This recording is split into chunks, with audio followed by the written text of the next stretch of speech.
안녕하십니까. 87연구소 방송 묵계 이상훈입니다. 자, 사상체질로는 태양인 팔체질에서는 금양체질과 금음체질의 경우에 육식을 하면 안 될까요? 여러분, 육류 단백질을 섭취하면 정말 큰 문제라도 생기는 걸까요?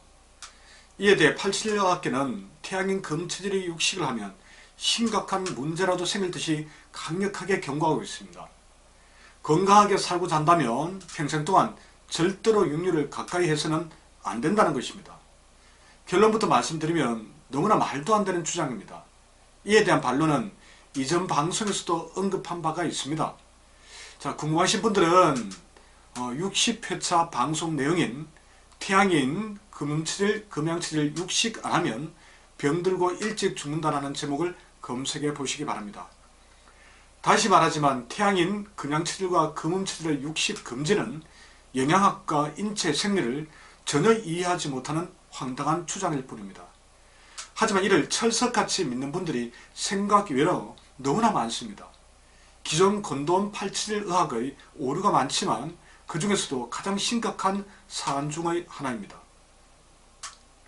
그런데 이런 내용으로 방송을 했더니만 비난 댓글이 엄청 많이 달리더군요. 졸지에 제가 팔체질의 기본도 모르는 아주 무식한 사람이 되고 말았습니다. 달려보면 그만큼 이 문제가 심각하다는 반증이 아니겠습니까? 자, 다음 비난 댓글을 한번 보시기 바랍니다. 아주 공격적입니다. 금체질인데 고기 끊고 속 겁나 편하고 먹기만 해도 속이 무거운데요. 진짜 제정신인가요? 크크크.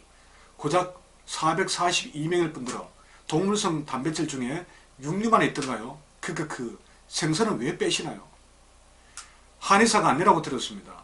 에고, 잘못된 정보로 혼돈을 주는 건 당신이신 듯. 금음체질과 금양체질은 모든 육식과 밀가루 음식을 끊어야 한다고 팔체질 창시자 권돈 박사님께서 말씀하셨습니다. 과일과 채식을 주식으로 한 사람 많단다. 의외로 동양보다 야채, 채소 잘 챙겨 먹는다. 그리고 대장암 발병률 한 보고 와라.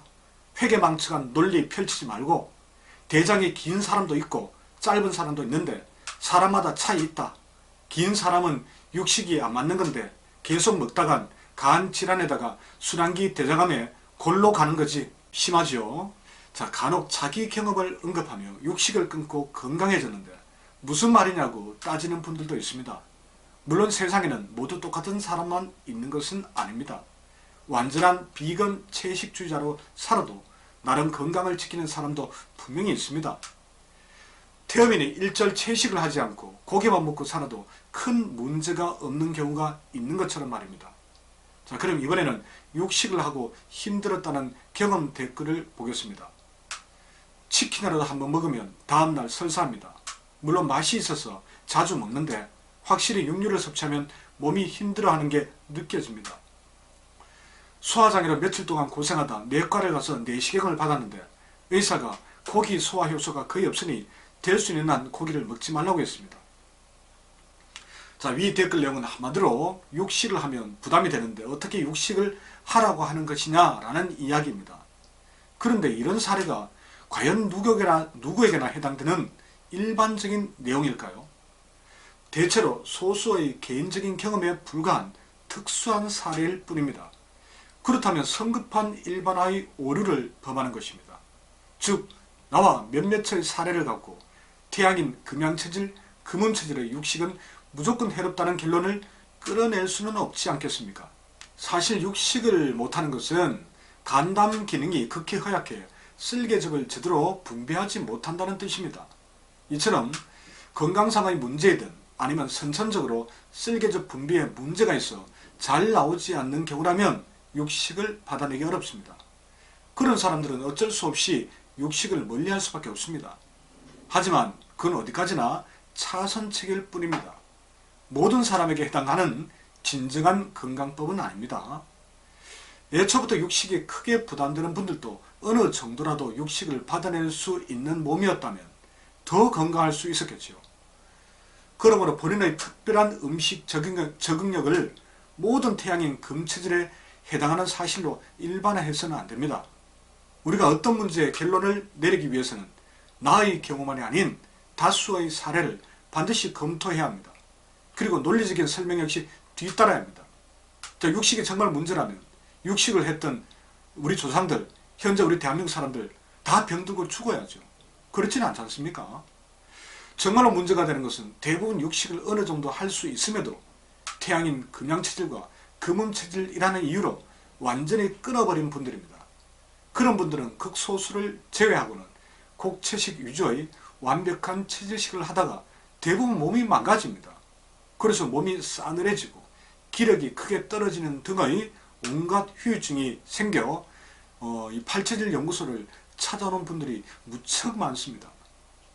금양체질과 금운체질이 간이 약해 육식하면 안 된다는 주장은 논리적인 허점이 너무 많습니다. 육류단백질은 간의 2차 해독에 필수입니다. 그리고 호르몬 분비의 주 재료이고 장기 지구력을 유지해주며 세포의 구성물질이기도 합니다. 그래서 육식을 끊으면 대부분의 태양인 금체질은 이런 문제를 해결하기가 쉽지 않습니다. 그럼 단기적으로는 도움이 될지 몰라도 길게 보면 몸이 서서히 약해질 수밖에 없습니다. 설마 콩과 어류로 육류 단백질을 완벽하게 대체 가능하다고 생각하시는 것은 아니겠지요? 왜 안 되는지 잘 모르겠다면 예의 없이 목소리만 높이지 말고 처음부터 공부를 더 깊이 해보아야 합니다. 가장 쉬운 팔체질 자가 진단에 이어가는 내용을 상세히 설명해 두었으니 한번 구입해서 읽어보셔도 됩니다. 자, 팔체질 의학계는 더 이상 멀쩡한 사람을 바보로 만들어서는 안 됩니다.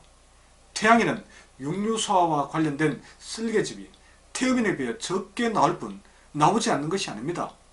그럼 태음인에 비해 육류 단백질을 적게 먹으면 됩니다. 진화론을 믿든 아니면 창조론을 주장하든 태양인 금운체질, 금양체질인 사람들 역시 잡식 동물일 뿐 초식 동물이 아닙니다. 육식을 할 수 있도록 누구나 이 송곳니가 있습니다. 이처럼 치아 구조만 살펴봐도 인간은 곡물, 채소, 육류를 골고루 먹게 되어 있는 잡식 동물이라는 사실을 알 수 있지 않습니까? 팔체질학이 아무리 위대해도 인간의 기본 인체 생리를 뛰어넘어 존재할 수는 없지 않겠습니까? 그러니 앞으로는 태양인도 너무 걱정하지 말고 육식해 보십시오. 쓸개즙이 분비되는 정도에 따라 육류의 양만 조절하시면 됩니다. 물론 육식을 오래 끊었다면 바로 적응하기는 쉽지 않습니다. 이미 육식에 대한 적응 능력이 감퇴가 되었기 때문입니다. 그런 분들이라면 아주 조금씩 육식을 늘려가시면 됩니다.